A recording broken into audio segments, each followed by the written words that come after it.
Curious about sports betting exchanges? Watch this video and I'll tell you all about it and help you decide whether or not they should be part of your sports betting strategy. Welcome to The Advantage. I'm A-Train Bets and I use my brain to make bets. Today, we're going to talk about sports betting exchanges and how they can be a powerful part of your sports betting strategy.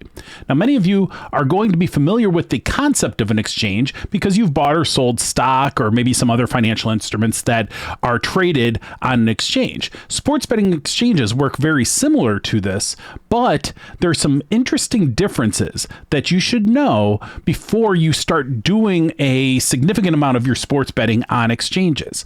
To start this, we should talk a little bit about what exchanges are in general and why they are the preferred way of buying and selling financial securities. Exchanges are a clearinghouse. They are a place where buyers and sellers come together, agree on a price, and trade. This is something like you might see on things like eBay, not a financial exchange, but a place where people do the same kind of thing. People have stuff they want to sell, people want to buy, they come together, agree on a price, and move along. It's a little bit different than a store, where a store offers things they want to sell and they choose the price that they're willing to sell it. Buyers come along and choose whether or not they want to buy it or not. They'll walk in, they'll browse a little bit, they're like, this shit's too expensive. And then they'll move on, right? Or they'll come in and be like, the deals here are great. Let's buy it all. Traditional sports books are a lot like those stores. They offer different bets, very similar bets that you're going to get at the store down the street at the next sports book, but they offer these bets. They say, here are the prices. Now, a lot of people are lazy. Like, we don't like to shop at multiple stores. We just go to FanDuel and we'll take whatever they give us. And then they'll bet it, and then they'll lose, and then they'll thank them, and then it'll be it. But the reality is that if you want to power shop, if you want to shop prices, you can find better deals. That's what we do a lot of the time in top-down betting, is we're price shopping and making sure that we're at least getting the best price that's available at the stores that exist out there. Well, exchanges work a little bit different because the store itself is owned by a third party compared to the people who are buying and selling. So an exchange is not a sports book. It's a different setup. It's not the store buying or selling to a customer. It's buyers and sellers coming in and transacting business in the context of a clearinghouse. Let's talk a little bit more about exchanges and how they function by themselves. First off, what do they do?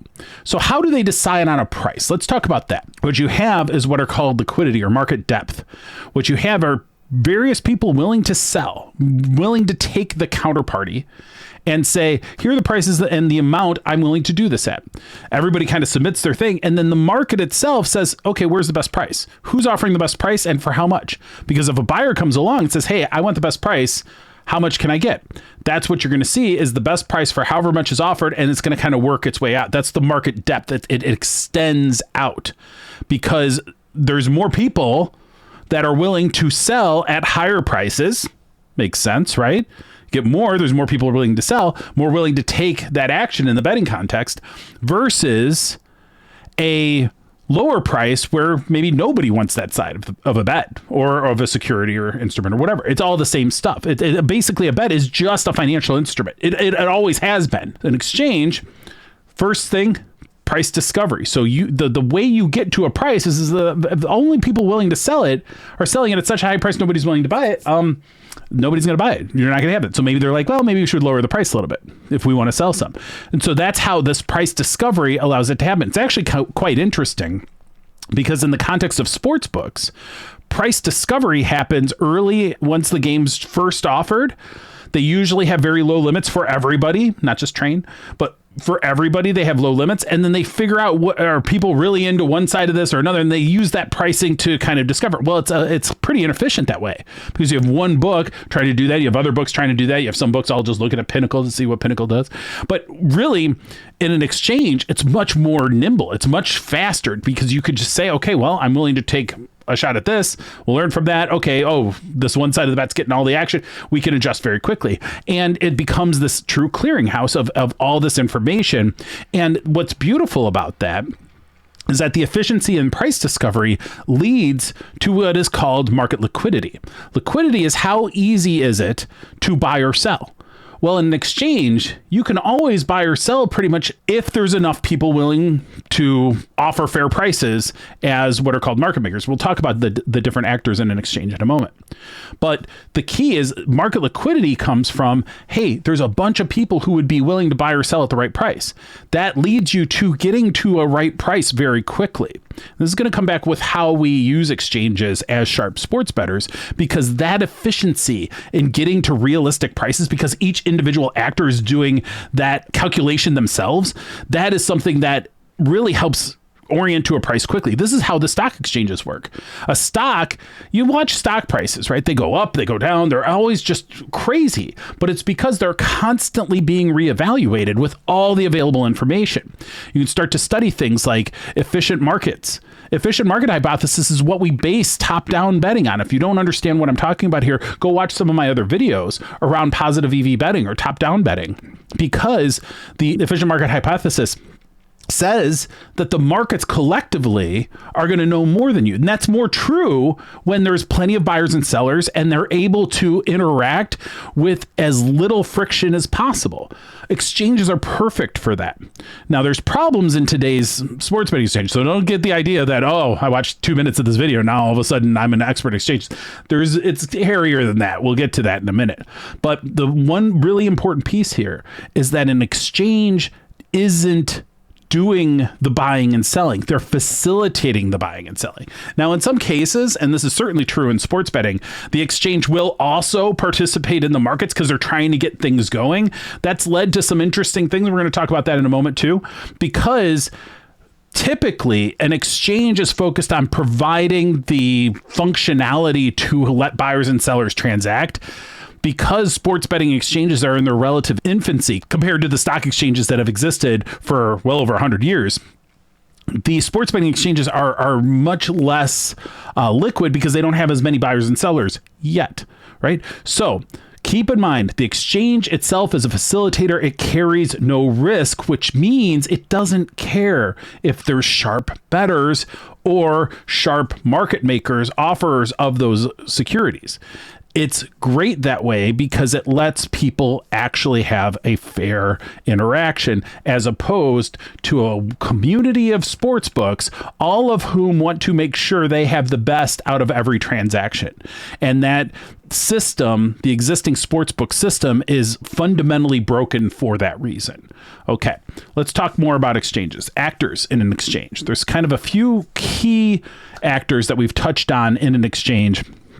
The first being the exchange itself. It's the clearinghouse. It's the place where the transactions happen. There's what we call retail buyers and sellers. These are people like the individual sports bettor or the individual investor who wants to buy some stock because Jim Cramer talked about it on his show and had a funny button that he hit, right? Whatever reason they have to buy or sell security. Maybe they're going to go buy a house and they need some cash. They're going to sell some stock. The way they do that is by going to the exchange and saying, hey, I want to buy 100 shares of Apple, or I want to sell 100 shares of Tesla, or whatever it is. And the exchange takes that order, and what the counterparty is, so the person who is going to take the other side of that transaction, will often be either another retail buyer or seller who wanted to do the opposite thing at the same time, and the exchange itself is going to take a small fee, or it's what are called market makers. Now, what market makers do is market makers specialize in being that counterparty. They are constantly offering both sides at prices that have a little bit of a hole in the middle. What does that sound like? Sounds like the sports books, right? They offer both sides and say, hey, if you want to do either side, I got you here. I can do it here or I can do it here. And if you're going to have to pay a little worse price than I'm offering because I'm taking a little bit better price, but that's how I get paid. And that's why I'm willing to offer either side of this. And in sports bets, same deal, right? In a sports betting exchange, they're willing to take this one side at a little bit better price than they're willing to offer the other side, right? Same thing that sports books do. The benefit, though, is in exchanges, whoever's offering the best price, we can see it. we can understand it. We have ProfitX. ProfitX is a fairly new exchange that is a sweepstakes model. We'll cover that in a little bit, but it is an exchange that really does a pretty good job of showing you that market depth that we were talking about. So in this case, we have a Monday Night Football game, Baltimore Ravens, Tampa Bay Buccaneers. This is just the money line on the main game, right? This money line says you can play Tampa Bay at plus 188 on the money line, or you could take Baltimore at minus 190. Well, that's a two width. That's a super small difference. But you look a little bit deeper and like, oh, I can only play up to $6 on this particular side. I can play up to 82 on this side. And you can see, oh, at worst prices, I can get another 202 or 500 at plus 184. Down at minus 192, I can get 194. And so you can see how those prices allow you to get more down, but at worse and worse prices, because right now what's being offered is almost a zero synthetic hold market. And so that's going to keep changing over time, but you can see, and they tell you how much has been traded overall. This is a really fascinating look, because it really shows you that depth of market. And it's sports betting, so it's not quite as complicated as what you would see in the equivalent on a stock exchange, but it all works exactly the same. Now, what you can see here on a spread bet for the same game is I can actually adjust which spread line I want, so I can go to +4 on this and say, okay, well, this person or collective at Baltimore -4, we currently have 23,000 available on that, but on the other side, Tampa Bay +4, we only have 21. Now, these are real people out there actually offering these bets that I could immediately jump in and take. But again, you really have very little difference in the prices here, so it's a much more liquid market. No book is going to offer this intentionally at prices this close. The beauty of exchanges is that you get generally better prices because people here are willing to take positions, do whatever they want, offer markets, and the best of both sides consolidates to what you will transact at. So those are a way of looking at that kind of market maker scenario. These are made up of multiple different people. This is just the exchange bringing it all together because you just care about what you're going to get. You don't care who the other counterparty is, right? That information is irrelevant. You're just looking at the prices, but you know, hey, I might be able to get it on the exchange here at -101. I might have to pay -110 at a sports book. Well, which is a better price? If you know anything about sports betting, -101, much better price, much better price. That could be the difference between you winning or losing in the long run, right? So keep that in mind. Now, we've talked about the actors in an exchange, the exchange itself, the retail buyers and sellers, and the market makers. One of the tricky parts about this is that it's hard for people to understand the notion of buying or selling a bet. In the context of an exchange, you could offer the Baltimore Ravens by effectively taking the Tampa Bay Buccaneers. So it's a different scenario. You could offer it out, say, I'm willing to take the Buccaneers at this price if the person's willing to take the Baltimore Ravens at that price. So you can understand that, and you'll pay a slight fee to the exchange for that opportunity. But you can offer those things up at the potential that those orders don't get filled. Versus on the retail side, if you're buying or selling on the retail side, not the market maker side, if you're buying, then you'll be sure you're going to get your bet, but you may be at a disadvantaged price. The beauty is if you can name your price, then you don't get the bet unless it comes in at your price. All right. So sports betting exchanges have a little bit of a lack of maturity or a little bit of uniqueness because not all exchanges are the same structure. The one we were just looking at, ProfitX, is quite good because they are really close to being a true exchange in that market makers and retail buyers and sellers are just interacting in the context of the environment, and that's pretty straightforward. They do have what's called a sweepstakes model, which you've seen in other contexts in sports books that are now allowing, because of the way they're structured, even though they basically function as a true exchange or as a true sports book, they have found a loophole that allows them to facilitate the cash transactions in a little bit of a roundabout way, which allows them to avoid being directly regulated by individual states and their gaming boards. This is not a conversation around whether that's right or not or what have you, but it is the state of the sports betting industry in the U.S. As it stands in October of 2024. And so that seems to be growing. The fact of something being a sweepstakes or non-sweepstakes model really doesn't impact the nature of the way the exchange fundamentally works. We do have some unique aspects in the sports betting setup in that true exchanges, kind of like this Profit X, where you have true liquidity, people kind of come in and do transacting like you would in a traditional exchange. You don't know who the counterparty is, any of that stuff. That's probably what I would call the most pure exchange in sports betting. What you also will see are what are called peer-to-peer, and we might even call them a hybrid type of environment. So I can think of a peer-to-peer would be something like Kutt, K-U-T-T. If you haven't heard of that, they are focused on creating a social sports book where you can bet and you know who you're betting against, and you can see their screen name and you can talk trash to each other. I find that very odd because honestly, like, it's set up as an exchange. You transact kind of like an exchange. You offer bets and you take bets kind of like an exchange. You don't see the depth of market quite the same way as you do on like a Profit X. But they discourage people being market makers. They discourage people from betting with an advantage, which I don't quite understand because they seem to want to have the benefits of fleecing suckers that the traditional sports books have without actually taking the risk on themselves. And so they want to make sure that suckers can come in and have a productive experience betting with other suckers, and they would hate to actually have a proper exchange come out of it. I don't quite understand that model. Even worse, in my opinion, and not that it's worse because there's some good opportunities at Kutt, you just have to realize what they're trying to do. Bet Openly is another one. So Bet Openly is a little bit bigger, a little bit more well-known, and they are also kind of a peer-to-peer focused thing, but you don't really see the counterparty quite the same way as you do at Kutt.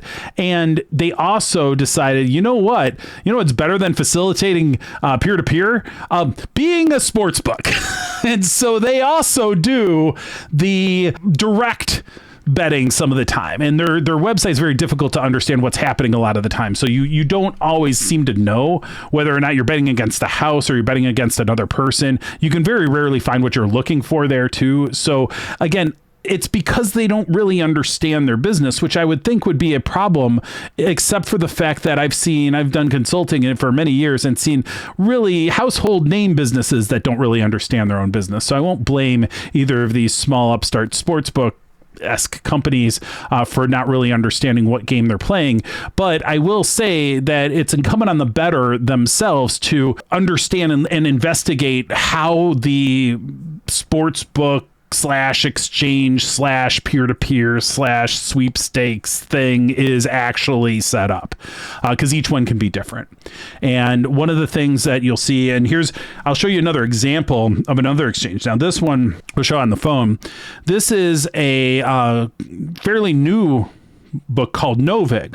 This one's especially interesting because they like to call themselves an exchange. However, they don't accept third-party market makers.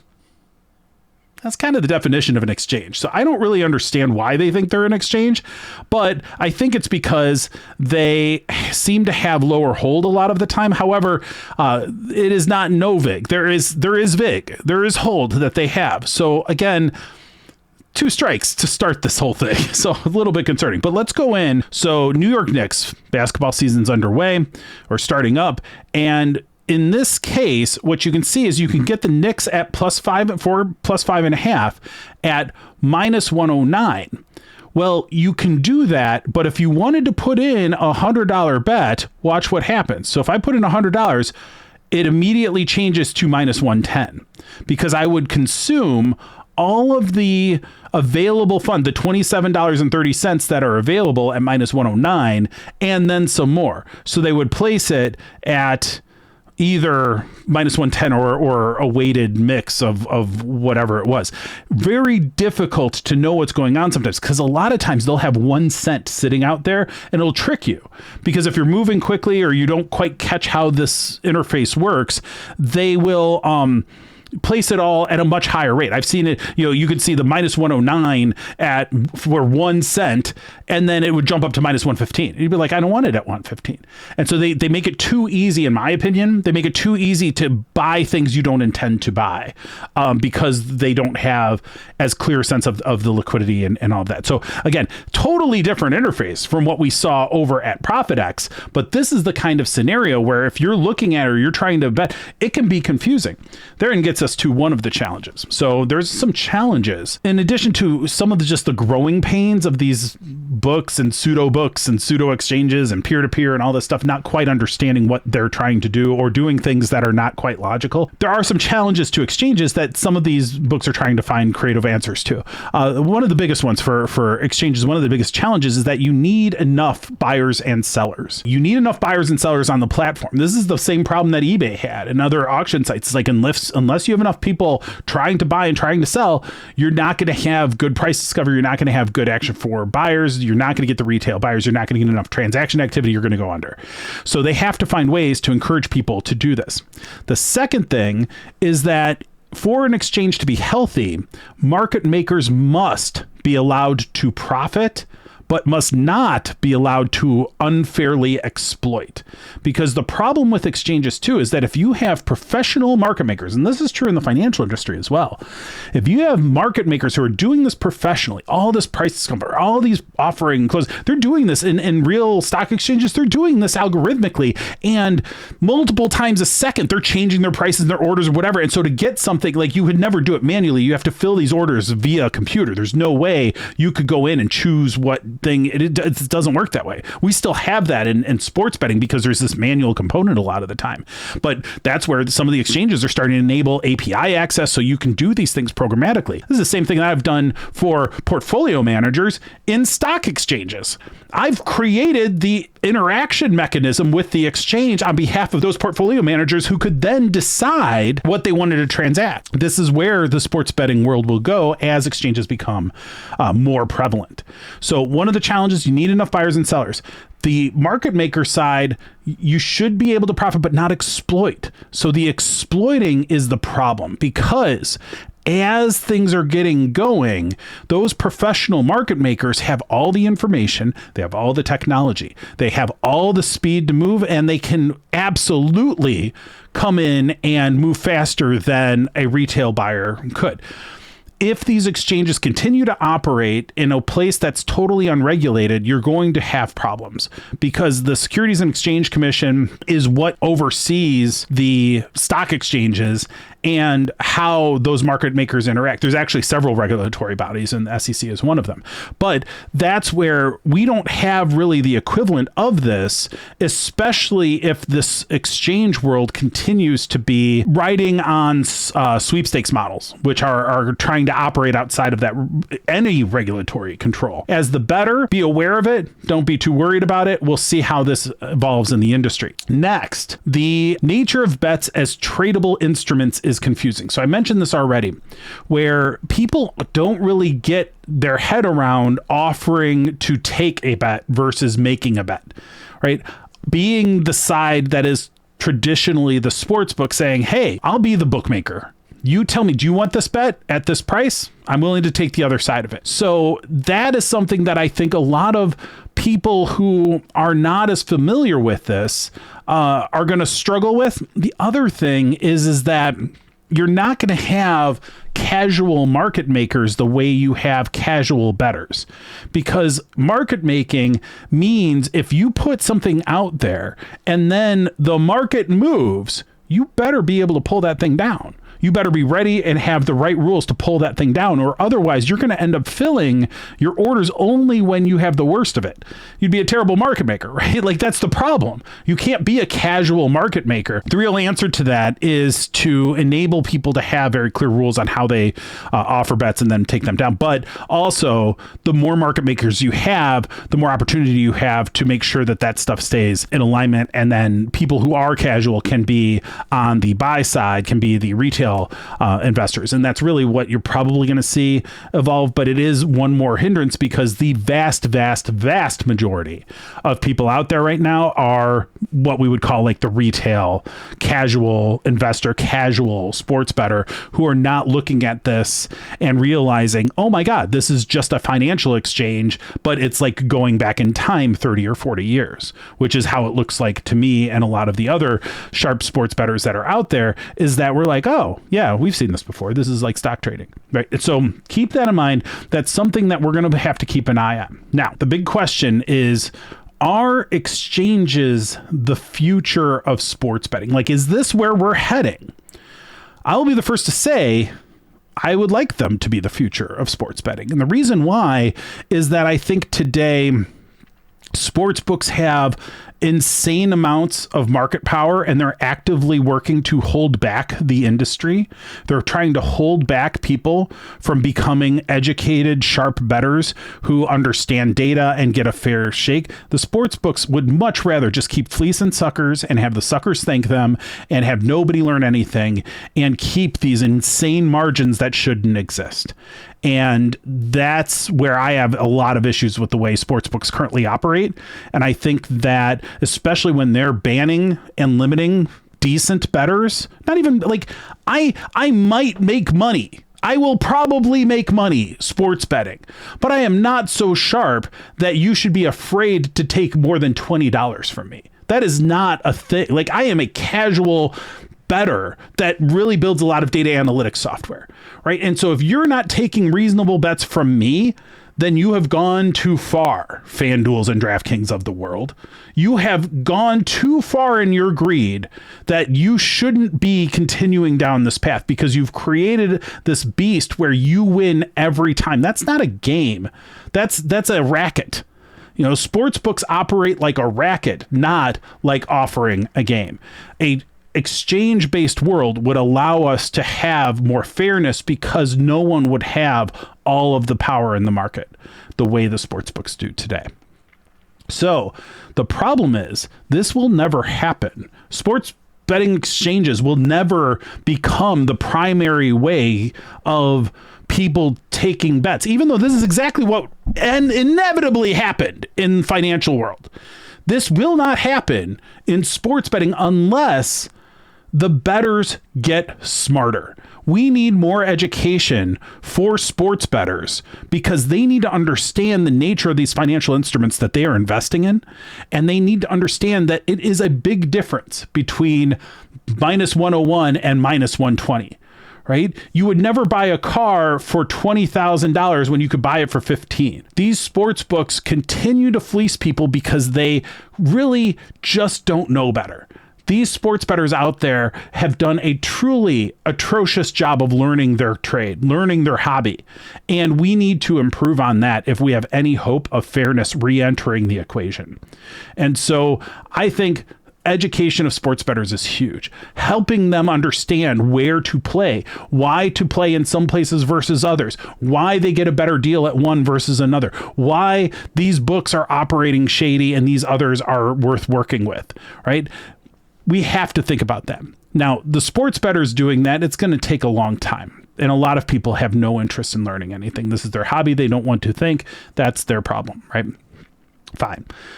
Regulators don't need to be thinking about this. Regulators must be considering the welfare of bettors, not just the welfare of their states or of the sports books. And that's the thing that I think the regulators have done a terrible job with, is that they don't realize that the bettors need protecting too. The bettors are not all degenerates. Many are, but that doesn't mean they deserve to be like completely taken advantage of like sports books will. And the fact that the sports books can actually punish the people gambling responsibly versus the ones that are being degenerates, The regulators should be up in arms about this, not ignoring it. So to me, until the regulators start doing their damn jobs, we're never going to see sports betting exchanges really take off, right? And part of that, it comes back to what's the deal with these sweepstakes models versus regulated models versus whatever. Like, if we're going to operate in the shadows, people are just going to end up offshore anyway. So why not regulate appropriately, protect people? Yes, gambling can be abused. 100% it can be abused, but it doesn't mean that the victim's to blame completely. So we need to be thinking about, if this is something that many people enjoy, and it is, our regulators and the people that are charged with helping this industry mature in a responsible way need to do their jobs. Right?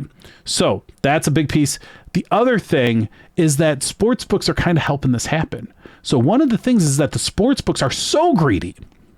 They're so greedy about what they are doing with their current activities, limiting all the sharp bettors, fleecing suckers to the point of making people broke, completely ignoring their responsibility to offer fairness in their games, and continuing to fight sharing information and getting to market clearing prices and doing things that a natural, healthy economy, a healthy industry would have. The sportsbooks don't want any part of that. Well, if the regulators ever wake up and realize the impacts that that kind of behavior is actually having, then we will actually get more progress towards it. Because right now, sports bettors like myself, people who understand data, people who understand the tech, people who understand what has happened in the financial industry and where all this is heading, we understand where this is going to go. And this is why we're propelling it that way, because it's inevitable. If people continue to learn, if people continue to grow their skills. So sports betting exchanges can really be powerful, because this is a place where you can get the money down. You have to pay the right price, but the prices are reasonable. You get fairness. If we can get people using them, then that will happen. So it can be a beautiful thing. And you don't have these sports books who have a conflict of interest in offering the markets and winning all the bets.